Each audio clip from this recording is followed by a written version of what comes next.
ঘটে। ইসরায়েলের হত্যার দাবির পর জীবিত অবস্থায় দেখা গেল হামাস কমান্ডার হুসেইন ফায়াদকে। ইসরায়েল দাবি করেছিল হামাসের শীর্ষ কমান্ডার হুসেইন ফায়াদ নিহত হয়েছেন। তবে চমকপ্রদ তথ্য হলো সম্প্রতি এক ভিডিওতে তাকে জীবিত অবস্থায় দেখা গেছে। এ ঘটনার পর প্রশ্ন উঠেছে, ইসরায়েলি সেনাবাহিনী কি ভুল দাবি করেছে, নাকি এই ঘটনা নতুন কোনো ষড়যন্ত্রের ইঙ্গিত?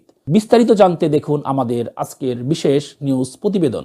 সম্প্রতি ইসরায়েলি সামরিক গোয়েন্দা সংস্থা দাবি করেছিল হামাসের শীর্ষ কমান্ডার হুসেইন ফায়াদ গাজায় একটি সুড়ঙ্গে নিহত হয়েছেন। তবে এই দাবির কিছুদিন পরই তাকে জীবিত অবস্থায় দেখা গেছে। একটি ভিডিওতে দেখা গেছে হুসেইন ফায়াদ গাজার উত্তরাঞ্চলে একটি জানাজায় অংশ নিয়েছেন। শুধু তাই নয়, সেখানে তিনি ইসরায়েলের বিরুদ্ধে বিজয়ের কথা উল্লেখ করে এক উত্তেজনাপূর্ণ বক্তব্য দিয়েছেন। এই ভিডিওটি প্রকাশ করেছে ইসরায়েলি সংবাদ মাধ্যম ওয়াইনেট নিউজ।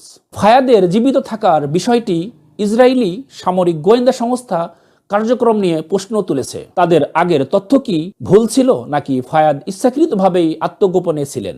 বিশেষজ্ঞদের মতে ইসরায়েলের এই দাবি হামাসের উপর চাপ সৃষ্টি করার কৌশল হতে পারে।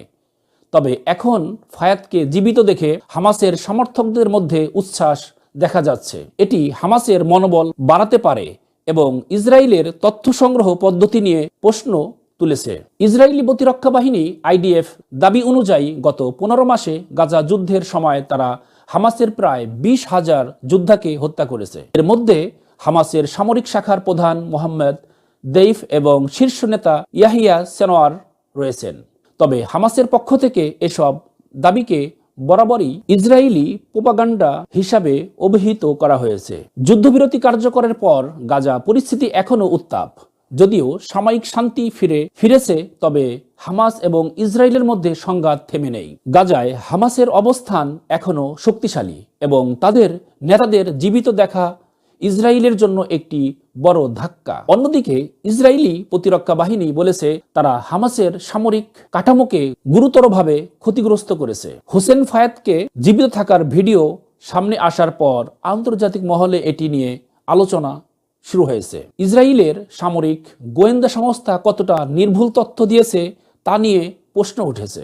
পাশাপাশি হামাসের সমর্থকরা এই ঘটনাকে ইসরায়েলি পরাজয় হিসাবে দেখছেন।